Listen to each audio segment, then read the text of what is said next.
بسم الله الرحمن الرحيم. الرحمن علم القرآن.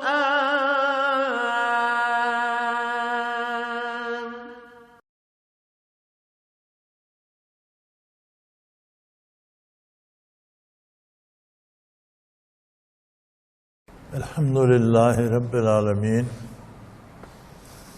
والصلاة والسلام على حبيبه محمد وآله وصحبه أجمعين.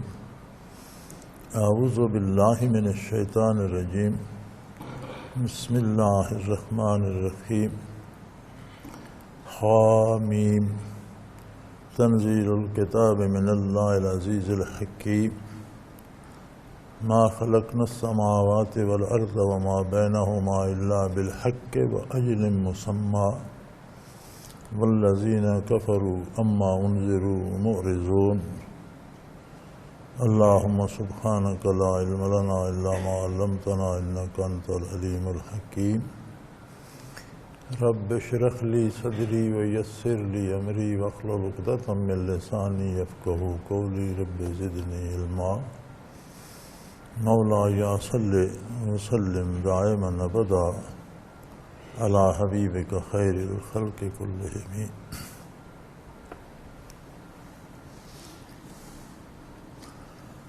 سورہ اعقاف شروع ہوتی ہے، 26واں پارہ اس سورہ سے شروع ہوتا ہے. یہ سورت بھی ان صورتوں میں سے ہے جو مکہ مکرمہ میں نازل ہوئیں. یہ چند صورتیں 25ویں پارے کے آخر اور 26 کے شروع میں آتی ہیں جو حامیم سے شروع ہوتی ہیں. انہیں حوامیم بھی کہا جاتا ہے. حامیم حروف مقطعات ہیں. تنزیل الکتاب من اللہ العزیز الحکیم.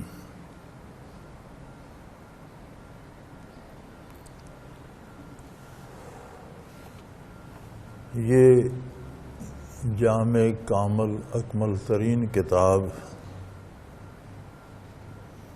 اس اللہ کی طرف سے نازل کی گئی ہے جو ہر چیز پہ غالب ہے اور صاحب حکمت ہے.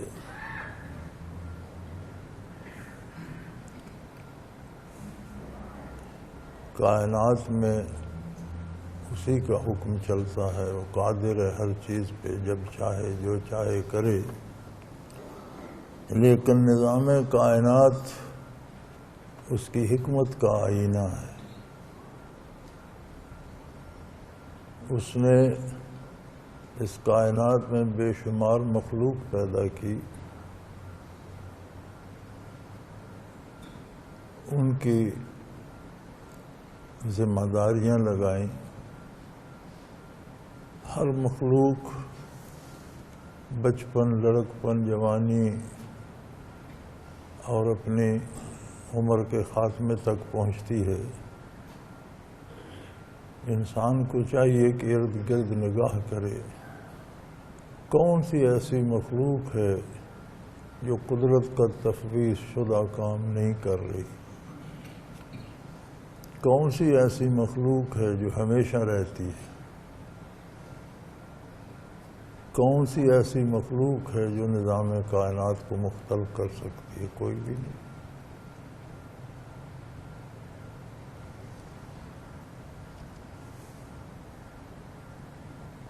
انسان کو تھوڑی سی مہلت کے لیے یہ اختیار دیا گیا ہے اس عارضی زندگی میں کہ راستہ چن لے اپنے لیے، بھلائی کا یا برائی کا. تو اس کائنات کے ساری مخلوق کو دیکھ کر اطاعت کا راستہ کیوں نہیں چنتا؟ جب اس کے ارد گرد بے شمار چیزیں پیدا ہو رہی ہیں، فنا ہو رہی ہیں، اس کے اپنے ہم جنس دنیا میں آ بھی رہے ہیں، دنیا سے جا بھی رہے ہیں، تو وہ اپنے لیے کیوں سمجھ بیٹھتا ہے کہ مجھے ہمیشہ رہنا ہے، میں اپنی مرضی کروں؟ یہ ساری چیزیں دلالت کرتی ہیں عظمت الہی پر، ساری دعوت دیتی ہیں اطاعت الہی کی۔ ما خلقنا السماوات والارض وما بینہما الا بالحق واجل مسمی۔ زمین و آسمان اور ان سب کے درمیان جتنی مخلوق ہے، سب کی تخلیق عدل پر، انصاف پر مبنی ہے۔ ہر چیز، ہر شے، ہر مخلوق کی تخلیق کا ایک مقصد ہے، کوئی چیز فالتو نہیں ہے، کوئی زائد اور بیکار نہیں ہے۔ ہر تخلیق کا ایک مقصد ہے اور باقاعدگی سے وہ اپنا فریضہ سر انجام دے رہی ہے۔ سورج کی جو ذمہ داری ہے وہ پوری کر رہا ہے، چاند کی جو ذمہ داری ہے پوری کر رہا ہے، ستاروں سیاروں کی جو ذمہ داری ہے پوری کر رہی ہے، زمین کے ذمے جو خدمت لگی وہ پوری کر رہی ہے، درخت، شجر و حجر، انسان، حیوان، ہر چیز اپنی اپنی ذمہ داری پوری کر رہی ہے۔ اور ایک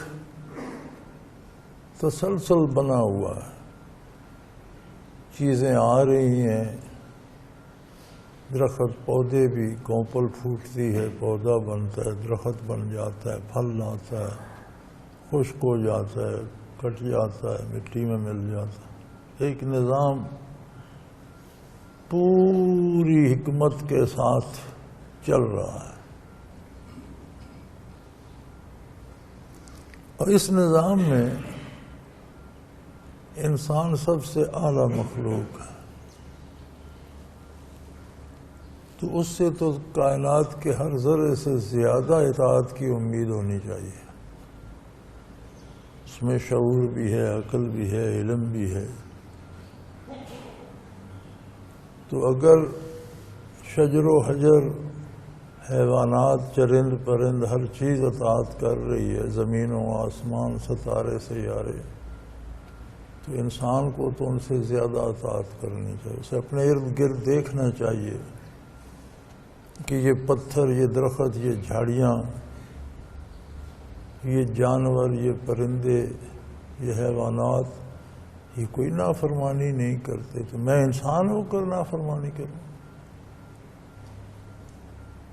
والذین کفروا اما انذروا معرضون۔ لیکن کفر ایسی مصیبت ہے کہ جن لوگوں نے کفر کی راہ اپنائی،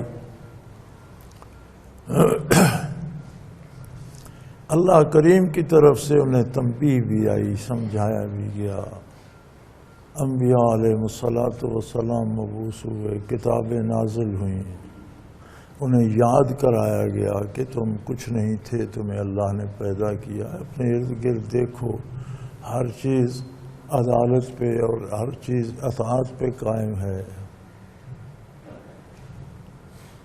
اس کے باوجود منہ پھیر کے چل دیتے ہیں، نافرمانی کرتے ہیں، اطاعت نہیں کرتے،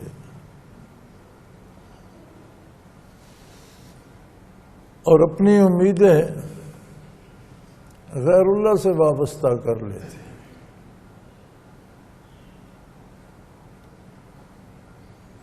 یہ بت میرا کام سنوار دے گا، یہ دیوی میرا کام کر دے گی، یہ دیوتا میرا کام کر دے گا۔ فرمایا انہیں یہ سمجھائیے، انہیں یہ فرمائیے،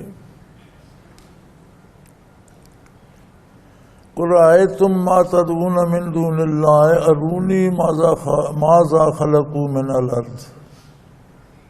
اللہ کے علاوہ جن سے امیدیں رکھتے ہو، جن کی اللہ کے حکم کے خلاف اطاعت کرتے ہو، انہیں فرمائیے، دکھاؤ انہوں نے کائنات میں کیا پیدا، کس چیز کے مالک ہیں؟ اتنی وسیع کائنات میں کوئی ذرہ انہوں نے بھی پیدا کیا ہے؟ تو خود مخلوق ہیں۔ ام لہم شرک فی السماوات، یا آسمان میں ان کوئی ساجداری، شراکت ہے؟ آسمان کے بنانے میں، اس کا نظام بنانے میں، اس پر مخلوق بسانے میں، اسے قائم رکھنے میں، کس بات پہ ان کی اطاعت کرتے ہو؟ کہیں تخلیق میں ان کی حصہ داری ہے؟ زمین میں، پہاڑوں میں، دریاؤں میں کوئی چیز انہوں نے بنائی ہے؟ چرند پرند، حیوانات، انسان، بے شمار مخلوق ہے جسے وہ خود ہی جانتا ہے۔ تو اللہ کے علاوہ جن سے امیدیں وابستہ کرتے انہوں نے کیا بنایا ہے؟ کتنا حصہ ہے ان کا؟ یا آسمانوں میں ان کا کتنا حصہ ہے؟ آسمان کو بنانے، سنوارنے، کائنات بسانے، اس کو چلانے، قائم رکھنے میں کیا حصہ داری ہے ان کی؟ ایتونی بکتاب من قبل ھذا او اثرۃ من علم ان کنتم صادقین، دلیل دو اس پر۔ جو کتابیں نازل ہوئیں پہلے، سب سے بڑی 3 قسم کے دلائل ہوتے ہیں۔ سب سے بڑی دلیل ہوتی ہے کہ اللہ نے جو بات بتائی، جو اللہ کی کتاب میں نازل ہوئی، انبیاء کی معرفت پہنچی، وہ سب سے بڑی دلیل ہوتی ہے۔ دوسری دلیل ہوتی ہے عقلی، کہ جسے دماغ تسلیم کرتا ہے کہ یہ ایسا ہونا چاہیے۔ تیسری دلیل ہوتی ہے نقلی، کہ جو حکم کتاب میں تو نازل نہیں ہوا لیکن اللہ کے نبی نے ایسا کرنے کا حکم دیا، تو وہ بھی کتاب ہی کے حکم میں داخل ہوتا ہے۔ جس طرح کتاب میں نازل ہونے والا حکم کی اہمیت ہے، اس کی وہی ہوتی ہے۔ جیسے اب کتاب میں نازل ہوا اقیموا الصلاۃ، نماز ادا کرو، قائم کرو۔ نماز کے اوقات کیا ہیں، شرائط کیا ہیں، رکعتیں کتنی ہیں، رکوع و سجود کیا ہے، قیام و قعود کیا ہے، کس رکعت میں کیا پڑھنا ہے، کس سجدے میں کیا کہنا ہے، یہ ساری تفصیل اثر رسول ایسے ہے صلی اللہ علیہ وسلم، نبی کریم صلی اللہ علیہ وسلم نے ساری تفصیل بتائی۔ تو فرمایا تینوں میں سے کوئی دلیل لے آؤ، کسی کتاب سے ثابت کرو کہ اللہ کے علاوہ کوئی اس کائنات کا مالک یا اپنا حکم چلانے والا ہے، کسی نبی کے قول سے ثابت کرو، یا پھر عقلاً ثابت کر دو۔ کیا تمہاری عقل اس بات کو مانتی ہے؟ تو عقلاً بھی ثابت نہیں ہوتا۔ اگر تم سچے ہو تو ان دلائل میں سے کوئی دلیل لاؤ۔ اگر کوئی دلیل نہیں ہے، وَمَنْ أَضَلُّ مِمَّنْ يَدْعُو مِن دُونِ اللَّهِ، تو پھر اس سے بڑی گمراہی کیا ہوگی کہ کوئی اللہ کو چھوڑ کر غیر اللہ کی اطاعت، اللہ کے مقابلے میں غیر اللہ کی اطاعت کر لے۔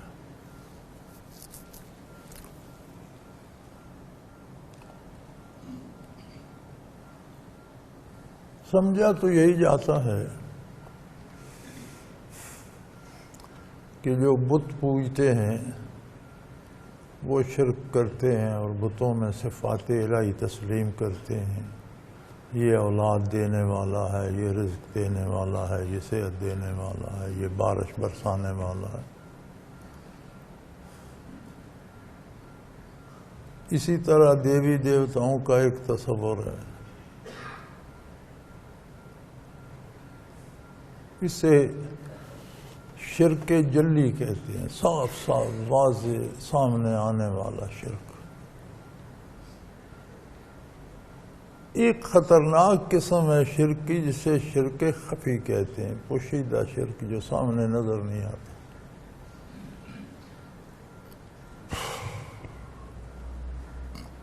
وہ یہ ہے کہ اللہ کے احکام کو چھوڑ کر کسی دوسرے کی اطاعت کی جائے اللہ کے خلاف۔ اللہ کے حکم کے مطابق اگر کی تو وہ تو اللہ کی اطاعت کی، اللہ کے حکم کے خلاف اللہ کے علاوہ کسی کی اطاعت کی جائے تو گویا آپ اس کی عبادت کر رہے ہیں. یہ زیادہ خطرناک شرک ہے. شرک جلی تو سامنے محسوس ہوتا ہے. یہ ایسا ہے کہ اس میں لوگ مبتلا بھی ہوتے ہیں، محسوس بھی نہیں کرتے، اسے خفی کہتے ہیں.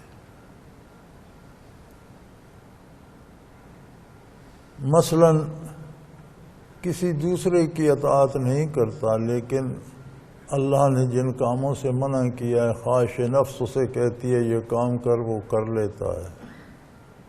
تو اللہ کی اطاعت چھوڑی، نفس کی اطاعت کی. تو اللہ کریم فرماتے ہیں افرأیت من اتخذ الہہ ہواہ. آپ نے دیکھا انہوں نے اپنی خواہشات کی عبادت شروع کر دی ہے، اسے معبود، انہیں معبود بنا لیا. اب خواہشات کا بت بنا کر تو کو سامنے رکھ کے سجدہ نہیں کرتا. اللہ کے مقابلے میں جب ان پر عمل کیا جاتا ہے، ان کی اطاعت کی اسے عبادت قرار دیا. اسی طرح اللہ کے علاوہ کسی سے یہ امیدیں وابستہ کر لی جائیں. اسباب اختیار کرنا منع نہیں ہے، بلکہ اسباب اختیار کرنے کا حکم ہے. محنت کرو، نتیجہ اس کی امید اللہ سے رکھو. کام کرو، روزی کماؤ، کوشش کرو، اچھائی کی کوشش کرو، لیکن شرعی حدود کے اندر، چونکہ نتائج اللہ نے مرتب کرنے.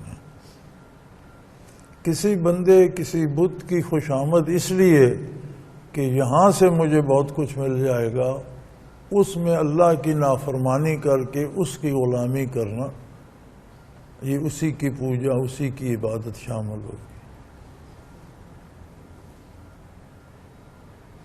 تو فرمایا اب اس سے بڑی گمراہی کا کیا تصور ہو سکتا ہے؟ کیونکہ اللہ کو چھوڑ کر دوسروں کو پکارنا شروع کر دے اور ان کے بھروسے پہ جینا شروع کر دے اور اپنی امیدیں ان سے وابستہ کر لے، اپنے نفع نقصان کا مالک انہیں سمجھ لے اور ان کی اطاعت کرنا شروع کر دے. من لا یستجیب لہ الی یوم القیامہ. اللہ کے علاوہ کوئی بھی ایسا نہیں جو قیامت تک تمہاری کوئی مدد کر سکے. یہ تمہارے مفروضے اور یہ بت اور یہ دیوی دیوتا تم بکتے رہتے ہو، ان میں تو سننے کی اہلیت بھی نہیں. وہ تو تمہاری بات نہ سن رہے ہیں نہ سمجھ رہے ہیں. مخلوق میں سے جس کی بھی اطاعت اللہ کے علاوہ شروع کر لو گے تو وہ خود محتاج ہے. وہ تمہیں کیا دے گا؟ قیامت تک کچھ بھی نہیں دے سکتا.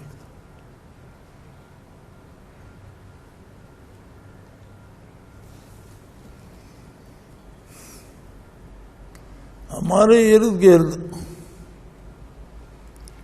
بے شمار واقعات ہمیں درس عبرت دیتے ہیں. روزمرہ کی زندگی میں جگہ جگہ دلائل کے انبار ہیں، لیکن انسان خواہشات نفس اور ہوس دنیا میں مبتلا ہو کر اندھا بہرا ہو جاتا.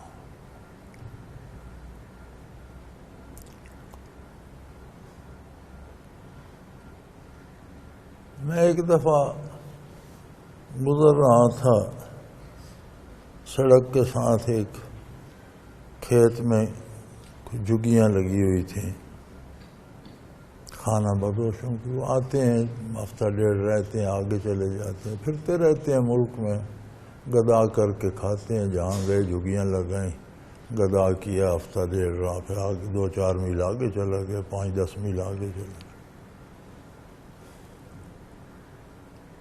تو ایک بندہ لیٹا ہوا تھا جھگی میں، تو کوئی بچے تھے اس کے، 1-2 بیوی بھی تھی. تو میں رک گیا، میں نے پوچھا کیا ہوا بھائی، تم کیوں لیٹے ہوئے؟ کہنے لگا میں کل سے بیمار ہوں، بخار ہو گیا ہے.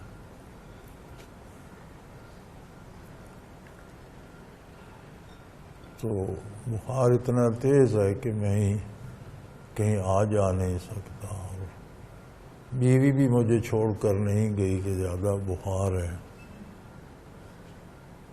تو کل سے بھوکے بھی ہیں، تو 10-12 جھگیاں تھیں وہاں کم و بیش، مجھے یاد نہیں کم ہوں گی زیادہ ہوں گی لیکن کافی ساری تھی۔ تو میں نے کہا تم بھوکے کیوں پڑے رہے رات بھر؟ یہ سارے تو تمہارے رشتہ دار اور ساتھی ہیں، تو یہ سارے تو ٹکڑے مانگ کر لائے ہوں گے، آٹا دانہ غلہ مانگ کر لائے ہوں گے، سارا دن شہر میں پھرتے ہیں، تو تمہیں نہیں دیا انہوں نے؟ تو اس نے کہا جی جو خود مانگ کر لاتا ہے وہ دوسرے کو نہیں دیتا، گداگر کسی کو کیا دے گا؟ تو میں نے کہا تم نے مانگا بھی نہیں۔ کہنے لگا جی گداگر سے کیا مانگا، جو خود محتاج ہے وہ دوسرے کو کیا دے گا؟ اپنی ضرورتیں پوری نہیں کر سکتا۔ بظاہر تو ایک گداگر کی بات تھی لیکن کتنی قیمتی بات تھی۔ کائنات کا ذرا خود محتاج ہے، گداگر ہے، تو آپ کو کیا دے گا؟ اور پھر یہ تو قیامت تک تمہاری فریاد رسی نہیں کر سکتے کسی لمحے بھی۔ وَهُمْ عَنْ دُعَائِهِمْ غَافِلُونَ، انہیں تو پتہ بھی نہیں بتوں کو، دیوی دیوتاؤں کو، کہ تم کیا کر رہے ہو، ان کے تو علم میں بھی یہ نہیں۔ اور پھر تماشا تب بنے گا جب قیامت قائم ہوگی۔ وَإِذَا حُشِرَ النَّاسُ كَانُوا لَهُمْ أَعْدَاءً وَكَانُوا بِعِبَادَتِهِمْ كَافِرِينَ، جب قیامت ہوگی، باز پرس ہوگی، تو اللہ کے علاوہ جن کے پوجا کرتے ہو یہ تمہارے دشمن صاحب، وہ کہیں گے اللہ ہم نے کسی کو نہیں کہا کہ ہماری عبادت کر، نہ ہمیں اس بات کا علم ہی ہے کہ یہ ہماری عبادت کر رہے ہیں، ہمیں تو کوئی پتہ نہیں، یہ تو ان کی ذمہ داری ہے، یہ خود بھگتے ہیں، ہم نے تو نہیں انہیں کہا۔ وہ انکار کر دیں گے، ہمیں تو علم ہی نہیں کہ یہ ہماری عبادت کر رہے ہیں، بات بھی سچی ہے۔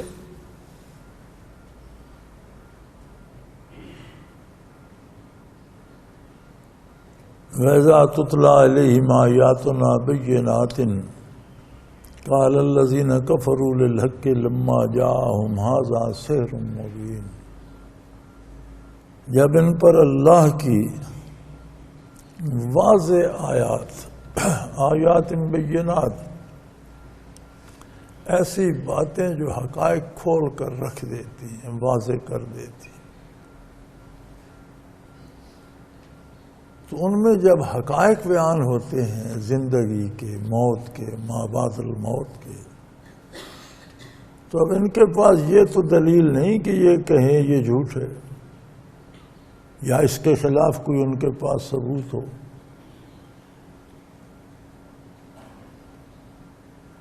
تو جب ان پر واضح آیات پڑھی جاتی ہیں تو کافر اس سچ کو، حق کو، سچائی کو جب ان کے پاس پہنچے تو کہتے ہیں یہ تو کوئی جادو ہے، انسانوں کے دماغوں کو پھیر دیتا ہے، لوگوں کو بدل کے رکھ دیتا ہے، باپ بیٹے کو جدا کر دیتا ہے، بھائی بھائی کو جدا کر دیتا ہے، مومن کافر سے الگ ہو جاتا ہے، یہ تو کوئی جادو ہے۔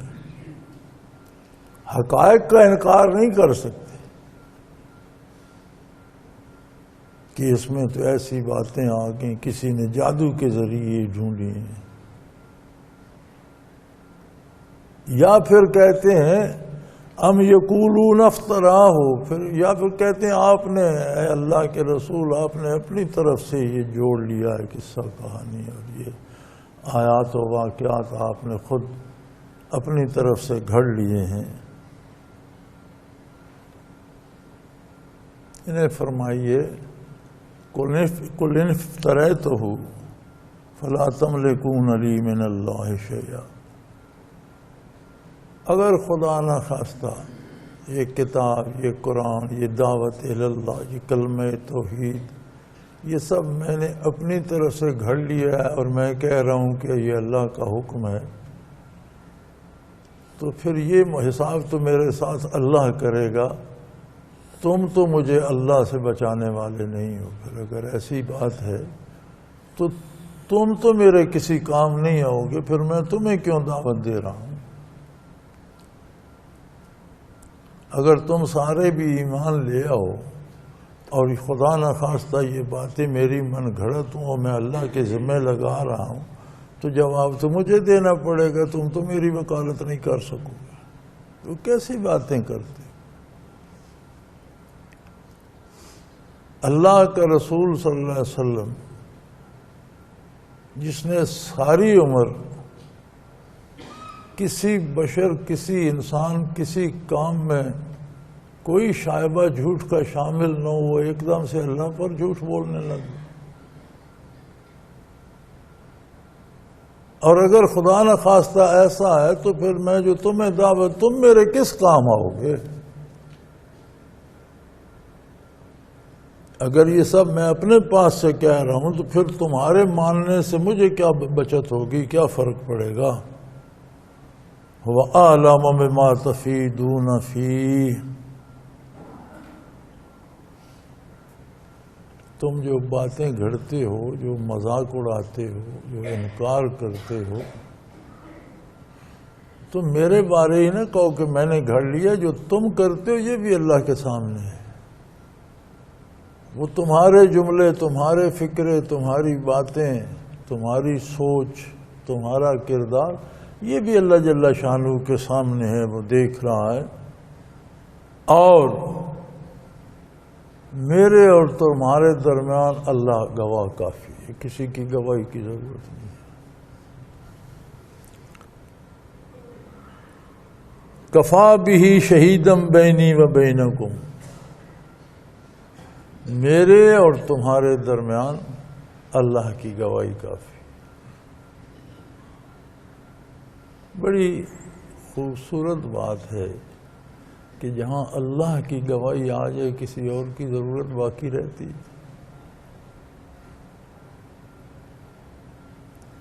نبوت کا گواہ خود اللہ ہے، وحی کا گواہ خود اللہ ہے، وحی کی تشریح و تفسیر کا گواہ بھی اللہ ہے۔ ساری سنت، سارے ارشادات قرآن کی تفسیر ہیں۔ کس نے سنا کہ یہ وحی نازل ہوئی اور یہ قرآن ہے؟ صرف محمد الرسول اللہ صلی اللہ علیہ وسلم۔ کون گواہ ہے کہ یہی آیت تھی؟ اللہ۔ مخلوق میں کوئی اس کا گواہ نہیں، کوئی ان عظمتوں، ان بلندیوں پر نہ پہنچ سکتا ہے نہ گواہ وہ ہوتا ہے جو واقعہ کو دیکھے، وہاں موجود ہو، وہی گواہی دے سکتا ہے نا۔ تو وہاں کون پہنچے جہاں وحی کا خطاب ہوتا ہے؟ سو فرمایا کائنات میں مخلوق نہیں، خالق گواہ ہے میرے اور تمہارے درمیان۔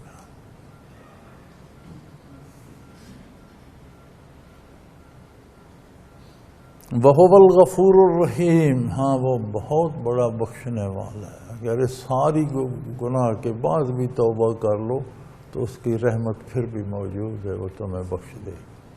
وہ بڑا رحم کرنے والا، ہزاروں گناہوں، لاکھوں گمراہیوں، کروڑوں بدیوں کے بعد بھی تمہارے پاس موقع ہے، توبہ کر لو، باز آ جاؤ۔ وہ بہت بڑا بخشنے والا، بہت بڑا، اس کی رحمت، اس کی بخشش کو تمہارے گناہ عاجز نہیں کر سکتے۔ کوئی ایسا گناہ نہیں ہے جو اللہ کی بخشش کو عاجز کر دے، لیکن توبہ تو کرو۔ قُلْ مَا كُنْتُ بِدْعًا مِنَ الرُّسُلِ، آپ انہیں فرما دیجئے کہ میری رسالت کوئی انوکھا یا نیا واقعہ نہیں ہے۔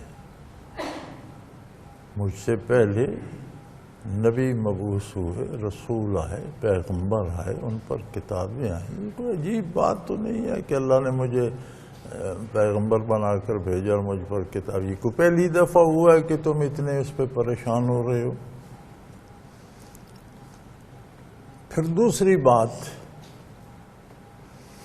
وَمَا أَدْرِي مَا يُفْعَلُ بِي وَلَا بِكُمْ، میں کوئی غیب دان ہونے کا دعویٰ نہیں کر رہا۔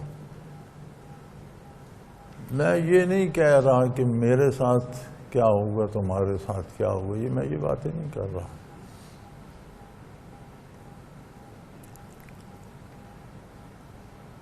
میں یہ کہہ رہا ہوں کہ حق ہمیشہ غالب ہوتا ہے، باطل مٹ جاتا ہے. اس میں تخصیص نہیں ہے کہ الف بے جین کون حق پر ہے، جو بھی حق کو قبول کر لے. افراد کی تفصیص نہیں کی جا سکتی کہ فلاں فلاں فلاں فلاں، نہیں، جو بھی باطل پر ہے وہ نقصان میں رہے گا. اس طرح کی آیات کو لے کر ہمارے ہاں بڑا تماشا لگتا ہے. تو اب تو کچھ زمانہ اور سا بدل گیا ہے، تو اب تو ذرائع ابلاغ بھی مختلف ہو گئے ہیں، تو ٹیلی ویژن اور یہ انٹرنیٹ وغیرہ. تو ایک زمانے میں اس پہ بڑے مناظرے بھی ہوتے تھے، دونوں طرف سے علماء اکٹھے ہو جاتے، دلیلیں دیتے علم غیب پر. ایک فریق کہتا کہ سارا غیب حضور جانتے ہیں، دوسرا شروع ہو جاتا حضور غیب نہیں جانتے. بنیادی بات یہ ہے کہ ذات اقدس رسول اللہ صلی اللہ علیہ وسلم کو موضوع بحث بنانا ہی گستاخی.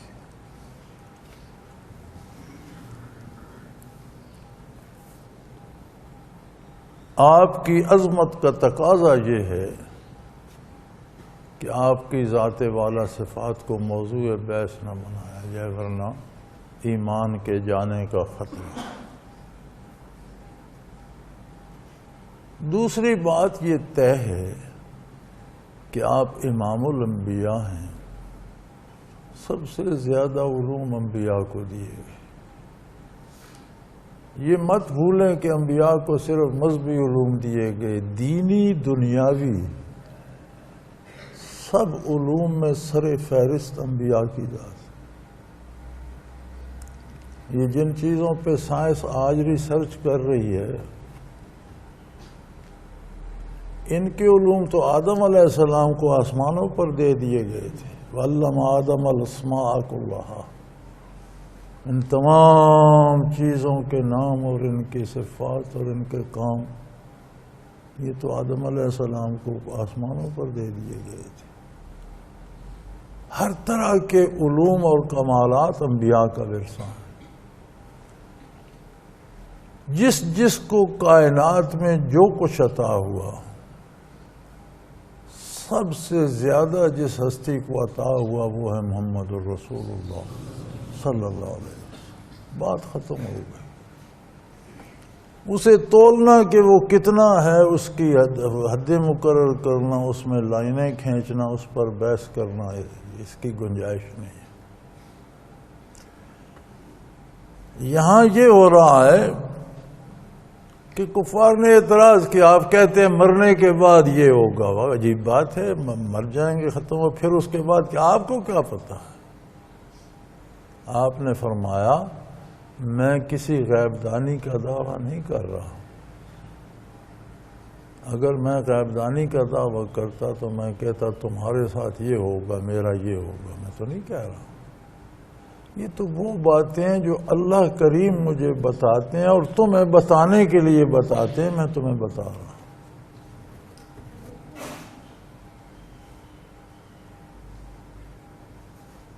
ان اتبع الا ما یوحی الی. میں صرف وہ بات کرتا ہوں جو مجھ پر اللہ کی طرف سے وحی ہوتی ہے. میں اپنی طرف سے یا اپنے ذاتی تجربے سے یا اپنے ذاتی علم سے یا اپنے ذاتی خیال سے کچھ نہیں کہتا. میں تمہیں جو باتیں بتا رہا ہوں عقیدے کی، عمل کی، ان کے نتائج کی، دنیا کی، آخرت کی، زندگی کی، موت کی، یہ ساری وہ باتیں ہیں جو اللہ جل شانہ مجھ پر وحی فرماتے ہیں. وَمَا أَنَا إِلَّا نَذِيرٌ مُبِينٌ. اور میرا منصب جلیلہ یہ ہے کہ کوتاہیوں، غلطیوں، گناہوں، کفر و شرک کا جو انجام بد تمہیں مرنے کے بعد پتہ چلے گا، میرا منصب یہ ہے کہ میں تمہیں آج بتا دوں کہ اس کا نتیجہ یہ ہوگا.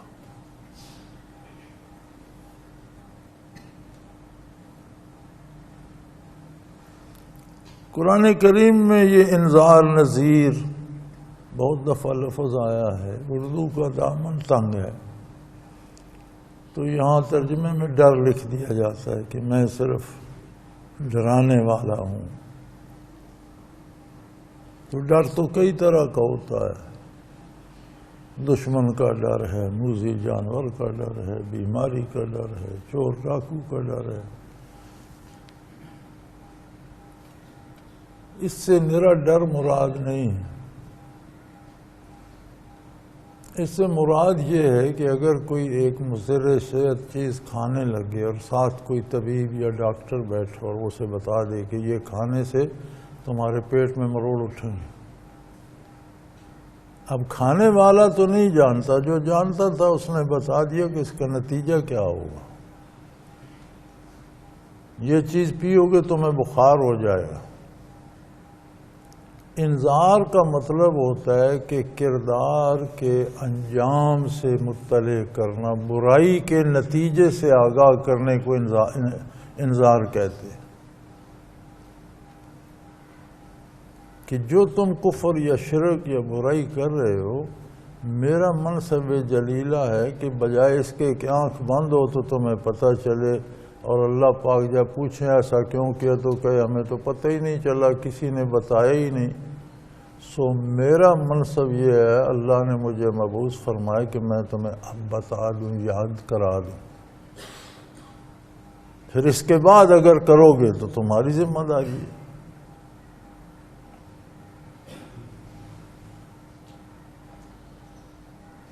اب فرمایا یہ بھی سوچو، میرے بارے سوچتے رہتے ہو، انہوں نے خود سے آیتیں بنا لی ہیں. تم یہ بھی سوچو کہ اگر یہ واقعی اللہ کی طرف سے اور تم انکار کر رہے ہو تو کیا انجام ہوگا. تم صرف ایک منفی پہلو سوچ رہے ہو، مثبت پہلو پہ بھی سوچو. قُرَأَيْتُمْ إِنْ كَانَ مِنْ عِنْدِ اللَّهِ وَكَفَرْتُمْ بِهِ. اگر یہ اللہ کی طرف سے ہیں، واقعی سچ ہے اور حقیقتاً سچ ہے، اور تم ان کا انکار کر رہے ہو تو کیا ہوگا، یہ بھی تو سوچو. وَشَهِدَ شَاهِدٌ مِّن بَنِي إِسْرَائِيلَ عَلَى مِثْلِهِ. اور تمہارے سامنے پہلی امت کے بنی اسرائیل کے کتنے علماء محققین جو پہلی کتابوں سے واقف تھے، وہ قرآن پر ایمان لا چکے. ان کے پاس دلائل تھے، ان کی کتابوں میں دلائل تھے، وہ دلائل انہوں نے دیکھے پرکھے اور تمہارے سامنے وہ ایمان لے آئے. وَاسْتَكْبَرْتُمْ. لیکن تم اکڑے ہوئے، تم تکبر میں گرفتار ہو.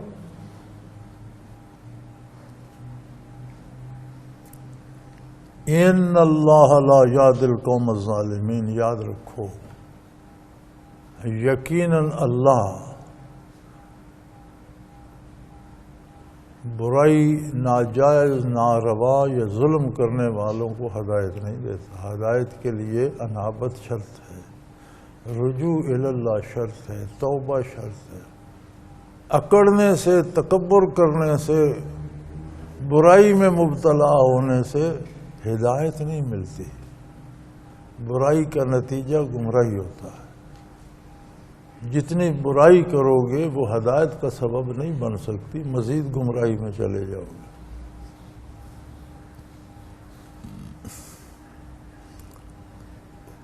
کہ اللہ کا قانون ہے، یہ سارا نظام قوانین الہی پہ ہے. ہر کام کا، ہر چیز کا ایک نتیجہ ہے، اثر ہے. اسی طرح ہر کام کا بھی ایک نتیجہ ہے، ایک اثر ہے. تو برائی کا اثر، برائی کا نتیجہ گمراہی ہے. تم برائی کر کے ہدایت نہیں پاس. تم جو برائی کر رہے ہو، بتوں کی پوجا کر رہے ہو، سود کھا رہے ہو، بدکاری کر رہے ہو، عورتوں سے پیشے کرا رہے ہو، جھوٹ بول رہے ہو، قتل و غارت گری کر رہے ہو، تو اس کے نتیجے میں تمہیں ہدایت ملے گی. برائی مزید گمراہی کو گہرا کرتی ہے.